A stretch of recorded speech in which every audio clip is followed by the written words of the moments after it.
So Dorothy, just in time for this year's Sports Illustrated swimsuit issue, you have an interesting cover for Forbes with Kathy Ireland, who it turns out is a bit of a mogul.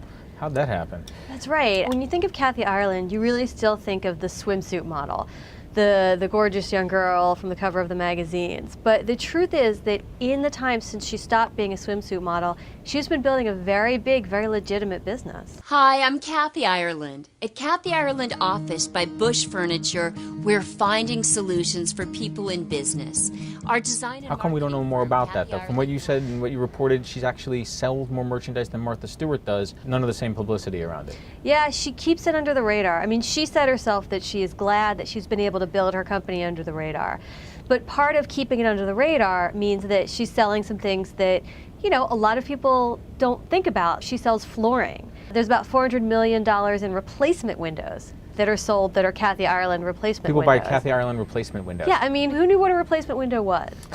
But in this vignette, lighting, upholstery, window treatments, rugs, and more is all available from our Kathy Ireland collections. But on top of that, she also has a big bridal business. She has villas in Hawaii and in Los Angeles where you can go and have a wedding. She does wedding dresses. She has tableware. She has jewelry. I mean, almost anything you can think of around that. There's a Kathy Ireland branded product that you could use in your wedding. So how big is this business? You spent some time with the numbers, and I know that they're a little opaque about them. Yeah, they don't love to talk about the numbers over at Kathy Ireland Worldwide. It's a private company. I mean, that's their right. But we did crunch the numbers. And how much of that does she own? She owns 100% of the company. So Kathy Ireland, while not a billionaire, and probably not anytime soon, in terms of top earners in and around Hollywood, how's she doing? At Forbes here, we look at people who earn billions of dollars. So by some of our rich list people, it's not so big. But when you look at the Hollywood world, they don't earn hundreds of millions of dollars generally. So for her to be worth even $500 million is an impressive achievement. So how did that happen? It started with a line of socks. Someone came to her and said, would you model a line of socks? This was in around 1993. She was coming to the end of her modeling career. And she said, you know what? I don't want to model your socks. I want to go into business with you. I want these to be Kathy Ireland socks, and I want to have some ownership in this company. From there, they moved into sportswear, eventually swimsuits. She was very specific. She did not want to start with swimsuits because her feeling was, of course people are going to buy swimsuits with my name on them.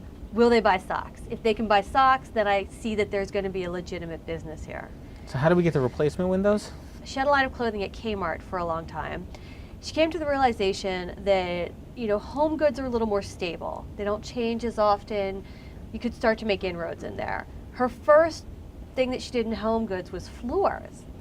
Very unsexy, but her feeling was we started with socks as the foundation for our clothing line. We'll start with floors as the foundation for our home goods line. And from there it grew, and she realized that in this very unsexy business of furniture, there were no brands.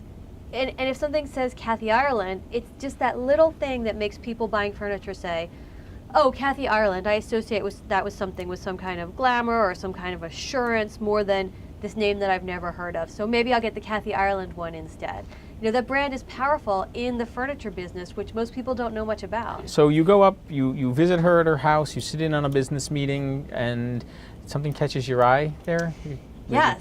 I was sitting in her living room, and there's an Oscar in her living room. And she, as far as we know, we've never seen her in something Oscar-worthy. No. I mean, she certainly has had an acting career, but she herself will admit that she was not the best actress out there. It turns out the Oscar was a gift from Elizabeth Taylor. And it turns out that Elizabeth Taylor and Kathy Ireland were very, very close. I mean, when Kathy Ireland talks about Elizabeth Taylor, she talks about her in the present tense. She can't talk about her as somebody who's passed. That's how close she was in life. She learned a lot about jewelry from Elizabeth Taylor. Elizabeth Taylor, of course, had this mammoth $50 million maybe collection worth of jewelry, and she taught Kathy Ireland to look at jewelry, and Kathy built herself up her own collection of jewelry. And her people say it's worth? They say it's estimated at maybe around $25 million, but it's not kept in her home. It's kept in a safe in Los Angeles, and they felt it was very important that I point that out. The more you talk to Kathy Ireland, the more sort of strange details start to come out about her and her company. She was very influenced by Warren Buffett. So she has furniture at the Nebraska Furniture Mart, which is owned by Berkshire Hathaway. She does flooring with Shaw Furniture, which is also owned by Berkshire Hathaway. you know, she really looks up to Warren Buffett as somebody who she wants to emulate.